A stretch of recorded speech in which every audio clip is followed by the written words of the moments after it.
नमस्कार, मैं हूं सिकता देव और आप देख रहे हैं 5 की बात। इस बार के लोकसभा चुनावों में महिला वोटर पर सबकी नजरें हैं। माना जा रहा है कि तमाम पार्टियों ने महिलाओं को ध्यान में रखते हुए तरह तरह के वादे किए। उनके वोट से राजनीति की तस्वीर बदल सकती है। हालांकि शुरू के 4 दौर में महिला वोटरों की तादाद पुरुष वोटरों से कुछ कम रही, लेकिन 5वें दौर में महिला मतदाता आगे रहीं। पुरुषों का मतदान प्रतिशत जहां 61.48% रहा, वहीं महिलाओं का वोटिंग परसेंटेज जो था वो 63% रहा। ऐसा पहली बार हुआ है। चुनाव आयोग ने अब तक जिन 427 सीटों पर वोट डाले जा चुके हैं, उनके आंकड़ों के मुताबिक 137 सीटों की जानकारी चुनाव आयोग ने सामने रखी है, जहां वोट देने महिलाएं पुरुषों से आगे हैं। यह भी देखा गया है कि ग्रामीण क्षेत्रों की महिलाओं ने शहरी महिलाओं के मुकाबले ज्यादा वोट डाले हैं। 61.6% शहरी महिलाओं ने वोटिंग की तो 67.6% ग्रामीण महिलाओं ने वोट डाले। लोकसभा चुनाव के शुरुआती 5 चरणों में महिला मतदाताओं की भागीदारी में 32% तक की बढ़ोतरी आई है। बिहार, झारखंड, ओडिशा और पश्चिम बंगाल में विशेष रूप से बढ़ोतरी देखी गई, जबकि मध्य प्रदेश में महिला वोट प्रतिशत में गिरावट आई है। तो महिला वोटरों के इस रुझान के बीच कई अहम सवाल सामने आ रहे हैं। बिहार में ऐसा कहा जाता रहा कि महिलाएं नीतीश के पक्ष में वोट करती आई हैं, तो क्या इसे एनडीए के फायदे की तरह देखा जा सकता है? वहीं पश्चिम बंगाल में ऐसा माना जाता है कि महिलाएं ममता के साथ रही हैं, लेकिन इस बार ज्यादा मतदान कहीं संदेश खाली का गुस्सा तो नहीं। और तीसरी तरफ मध्य प्रदेश में महिलाएं शिवराज के पक्ष में वोट करती आई हैं और उनकी लाडली योजनाओं से खुश रही हैं। लेकिन इस बार मध्य प्रदेश में महिला वोटरों में गिरावट किस ओर इशारा कर रही है? क्या ये एनडीए को नुकसान करेंगी? इन सवालों पर इस कार्यक्रम में बात करेंगे, लेकिन उससे पहले प्रधानमंत्री का महिला वोटरों को लेकर एक अहम बयान जो उन्होंने एनडीटीवी के साथ एक और खास एक्सक्लूसिव इंटरव्यू में दिया है। उनका कहना है कि महिलाएं सिर्फ वोटिंग में नहीं, हर क्षेत्र में बढ़ रही हैं। अभी जो मतदान के आंकड़े आए सर, इसमें पिछले 5वें चरण के महिलाओं ने ज़्यादा वोट डाले हैं पुरुषों की तुलना में, करीब 1.5% अधिक डाले हैं। तो देश की 50% आबादी महिलाओं की आपकी तरफ बहुत उम्मीद से देखती है। इसके पीछे बड़ा कारण क्या मानती है, जो भरोसा है महिलाओं का आपके ऊपर? भारतीय जनता पार्टी के प्रति जो झुकाव है, जो रुझान है, उसके कारण में एक तो भारतीय जनता पार्टी ने मातृशक्ति पर विशेष बल दिया हुआ है। हमारी सरकार के कार्यक्रमों में भी महिलाओं को उतना ही प्राधान्य है। और उसके पीछे वोट बैंक नहीं है, उसके पीछे इरादा है कि भारत को विकास यात्रा में अगर ये 50% शक्ति जुड़ जाती है तो एकदम से तेजी से देश आगे बढ़ेगा। अब जैसे मैं लखपति दीदी बनाने का कार्यक्रम लेके चल रहा हूँ। 3 करोड़ लखपति दीदी बनने का मतलब होता है कि वो इकोनॉमी का नेतृत्व करेगी गांव का, और वो बहुत बड़े बदलाव के एक बहुत बड़ी बड़ी कैटलिक एजेंट बनेगी। ये जो बदलाव है, इन चीज़ों का फर्क पड़ता ही पड़ता है। प्रधानमंत्री नरेंद्र मोदी का पूरा इंटरव्यू देखिए शाम 7 बजे एनडीटीवी इंडिया पर।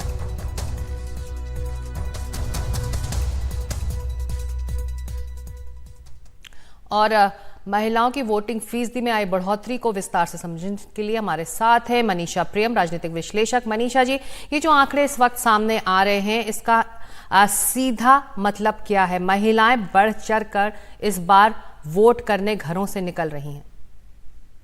एक बात तो बहुत महत्वपूर्ण है कि जहां भी महिलाएं यदि पुरुषों की तुलना में ज्यादा संख्या में आ रही हैं, वहां एक बात स्पष्ट है कि पुरुष कहीं भी वोट दे रहे हो, महिलाएं अपना इंडिपेंडेंट, वो स्वायत्तता के साथ डिसाइड कर रही हैं कि उन्हें कहाँ देना है। तो ये बात एक रुझान स्पष्ट है कि महिलाएं अपना स्वायत्तता का इस्तेमाल कर रही हैं। महिलाएं ज्यादातर क्या चीजें चाहती हैं, अब इनसे आप जोड़ सकती हैं और समझ सकती हैं। महिलाएं ज्यादातर चाहती हैं कि विकास के वैसे कदम लिए जाएं जिससे कि उनका परिवार सुरक्षित रह सके, खाने पीने को मिल सके और सुरक्षा मुहैया कराया जाए। इसलिए विकासोन्मुख कोई भी नीतियां रहेंगी किसी सरकार की, तो महिलाएं जो बढ़ चढ़ कर वोट देती हैं। लेकिन महिलाओं में नाराजगी भी होती है, तो अगर आप संदेश खाली कहिएगा तो हम ये भी कहेंगे कि रेसलर्स भी वाला मामला भी जो है वो महत्वपूर्ण है, हरियाणा में हो सकता है उसका भी हम कुछ देखें, या महिलाएं जो है इन मुद्दों पर अपनी कुछ राय रखती है कि नहीं रखती हैं। तो किसी एक स्टेट के लिए अगर हम जा रहे हैं तो हमको देखना होगा कि वो मामला फिर हर जगह हो सकता है। मेरा ये मानना है कि ये चुनाव ज्यादातर अब राज्यवार इश्यूज पे बहुत फोकस्ड और केंद्रित हो गए हैं। कई राज्यों में जहां विकासोन्मुख राजनीति भाजपा की हो या भाजपा उसके अलाइज के साथ हो, वहां महिलाएं जो है वो बढ़ चढ़ के देंगी वोट कि हमारे साथ सरकार ने साथ निभाया, और वो सरकार को धन्यवाद देने का एक तरीका इसको मानती हैं और ऐसा होगा। लेकिन हर राज्य पे यही लागू होगा हम नहीं कह सकते, अलग अलग राज्यों में अलग अलग बातें भी हो सकती हैं। जी, अलग अलग राज्यों की अगर बात करें तो एक कुछ खास राज्यों में ये ट्रेंड देखा गया। बिहार सबसे पहले ले लेते हैं। तो ऐसा कहा जाता रहा है कि महिलाएं नीतीश कुमार के पक्ष में वोट डालती हैं, तो अगर वो बड़ी तादाद में बिहार में घर से बाहर निकली हैं तो क्या ये एनडीए के लिए फायदा है, अच्छी खबर है एनडीए के लिए? एनडीए ऐसा मानता है क्योंकि ये सही बात है कि जो सड़क भी बने, फॉर एग्जाम्पल महिलाओं ने माना कि सड़क से मोबिलिटी बढ़ी, बच्चियां पढ़ने जा सकी, साइकिल मिले। तो कई चुनाव में मैंने ये देखा कि यद्यपि मर्द जो थे वो राजद की तरफ वोट देना चाहते थे, लेकिन महिलाएं जो थी वो जेडीयू और बीजेपी के गठबंधन की तरफ वोट देती थी। तो पीछे के चुनाव में ये बात सही रही है। अभी ऐसा होता है कि नहीं हमें देखना है, जो लेकिन आपकी बात मतदान के बिल्कुल आंकड़े आए सही सर, है। इसमें जी, मनीषा जी, पश्चिम बंगाल अगला राज्य जहां माना जाता है कि महिलाएं ममता बनर्जी के साथ रही हैं, लेकिन इस बार अगर वोटिंग परसेंटेज महिलाओं का वहां बढ़ा है तो क्या संदेश खाली का गुस्सा तो नहीं है जो महिलाओं को घरों से बाहर निकाल रहा है? अभी ये एक हाइपोथेसिस है, हो भी सकता है, लेकिन ये भी हो सकता है कि वो ममता बनर्जी के जो कल्याणकारी स्कीम्स हैं उसमें वो जता रही हो। तो ये चीज पूरे तरीके से हम चुनाव के बाद ही समझ पाएंगे। हो सकता है महिलाओं को नाराजगी होती है, संदेश खाली जैसे मुद्दों पे होती है उनको नाराजगी, लेकिन यही है कि नहीं ये अभी एक हाइपोथेसिस है और ये चुनाव के बाद ही हम समझ पाएंगे। जी, मध्य प्रदेश का ट्रेंड देखें तो वहां पर महिलाएं कम निकली इस बार वोट डालने के लिए। तो शिवराज के पक्ष में वोट करती आई हैं शिवराज सिंह चौहान के, लेकिन उनकी लाडली योजनाओं की वो लाभार्थी रही हैं। तो क्या इस बार महिला वोटर में आई गिरावट इस ओर इशारा कर रही है कि वो नाराज हैं? नाराज नहीं है, ये भी हो सकता है कि अभी उन्होंने एक चुनाव में झोली भरी है भाजपा की, उनको ऐसा लगता हो कि भाजपा जीत ही जाएगी, तो इस तरह से उनको कोई दिक्कत, या वो आश्वस्त होंगी कि हम जो चाहते हैं वो हो ही रहा है। और ये बात भी है कि महिला स्पेसिफिक मोबिलाइजेशन करना पड़ता है और उसके बाद तब महिलाएं निकल के आती हैं, तो वो देखना पड़ेगा क्या उसमें कमी हुई। और नाराजगी मैं नहीं मानती कि इतना जल्दी नाराजगी हो जाएगी, लेकिन हाँ, शिवराज सिंह चौहान के साथ एक पुराना रिश्ता बन चुका है मध्य प्रदेश में महिलाओं का, और मामा की उपाधि वगैरह उनको रही है, लाडली लक्ष्मी, फिर लाडली बहना, ये सब स्कीम्स बहुत ही लोक लुभावन स्कीम्स रही हैं। और जहां तक शिवराज सिंह चौहान का नाम रहा है वहां वो एक विश्वसनीय मुख्यमंत्री माने गए हैं महिला उन्मुखी कल्याणकारी कार्यों के लिए। जी, एक आखिरी छोटा सा सवाल मनीषा जी, क्या सोशल मोबिलिटी जो महिलाओं में अब देखी जा रही है उसी का रिफ्लेक्शन है कि बढ़ चढ़कर वो लोकतंत्र के इस उत्सव में भाग ले रही हैं? पुरुषों के ऊपर वो डिपेंड नहीं है कि हम घर से बाहर निकले, अगर आप कहेंगे तो हम वोट डालेंगे, वो खुद घरों से बाहर निकल रही है। और ग्रामीण इलाकों की महिलाओं में ये ज्यादा इस बार भी देखा गया। तो सोशल मोबिलिटी और उसको लेकर जो अवेयरनेस है वो ज्यादा है, अब ग्रेजुअली बढ़ भी रही है हर चुनाव के बाद। नहीं, सोशल मोबिलिटी तो नहीं है महिलाओं में, वो तो किसी तरह का भी आंकड़ा आप देखिएगा तो महिलाएं बहुत पढ़ लिख भी जाएं तो उनको काम नहीं मिलता है, काम मिलता है तो तनख्वाह नहीं मिलती है। महिलाओं को इन बातों का दुख है बहुत, और महिलाएं एक तरह से अपना विरोध भी दर्ज करती हैं, लेकिन महिलाएं ये आशा भी रखती हैं भारत के राज्य से और भारत के अनेक राज्यों से कि पब्लिक स्फीयर जो है उसमें महिलाओं की छवि जो है वो बढ़े, उनकी भागीदारी और हिस्सेदारी बढ़े, और वोट को वो एक महत्वपूर्ण मौका समझती हैं जिसमें अपनी बात को वो दर्ज करा सकती हैं।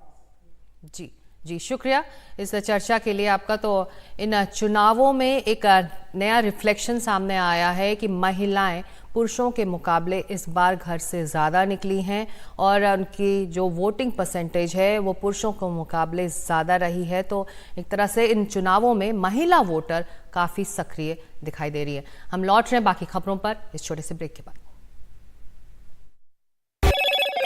हेलो मोटो।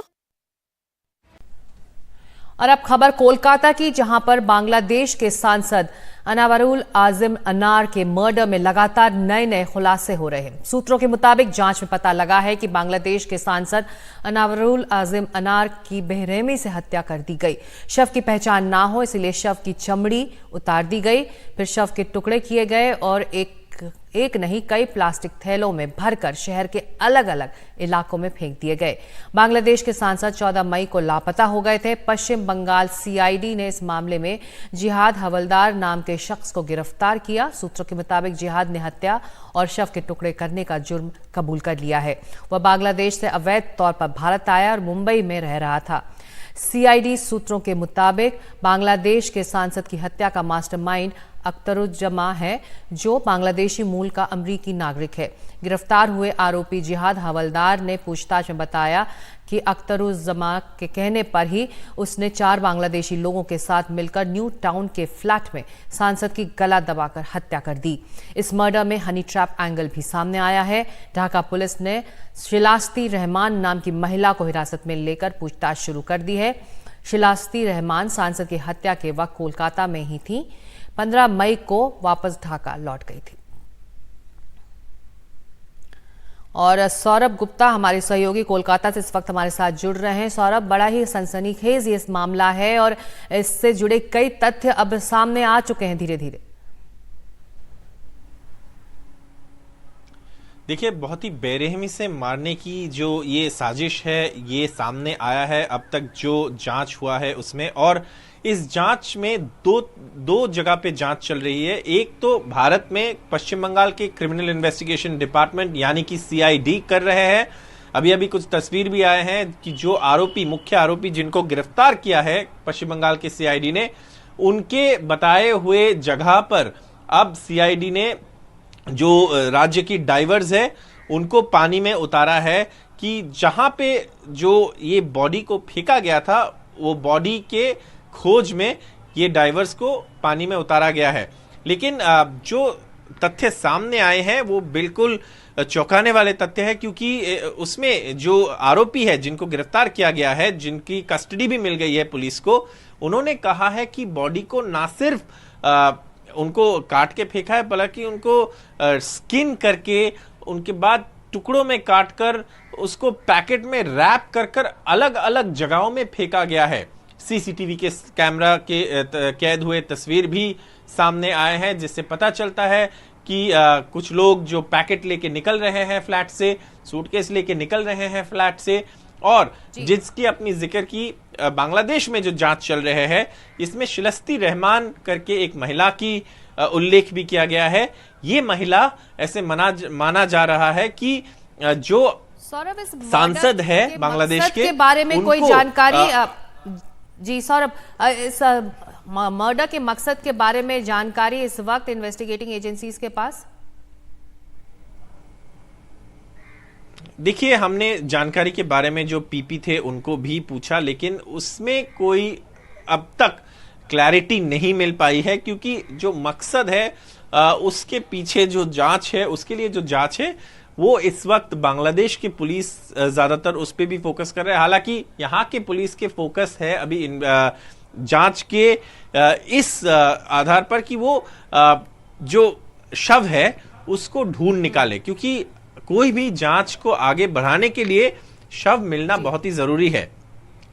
मोटिव उसके बाद जरूर जांच में वो लोग आगे बढ़ेंगे, लेकिन उसका पहला जो ये है प्रायोरिटी है वो है बॉडी ढूंढना। हालांकि एक बात जो मोटिव सामने आ रहे हैं बांग्लादेश के जो प्रूफ चल रहे हैं उसमें वो ये है कि जी, जैसे कि जो फैक्ट सामने आए हैं कि टुकड़े कर अलग अलग इलाकों में से फेंक दिया गया है और पुलिस की कोशिश यही है कि सभी जो टुकड़े हैं वो ढूंढ पाए और शव एक तरह से बरामद हो, और उसके बाद मोटिव पर जानकारी और जांच आगे बढ़ेगी। शुक्रिया इस अपडेट के लिए कोलकाता से सौरभ गुप्ता आपका। वक्त एक छोटे से ब्रेक का है, लेकिन ब्रेक के बाद एनडीटीवी पर इंडिया पर लगातार खबरों का सिलसिला जारी रहेगा।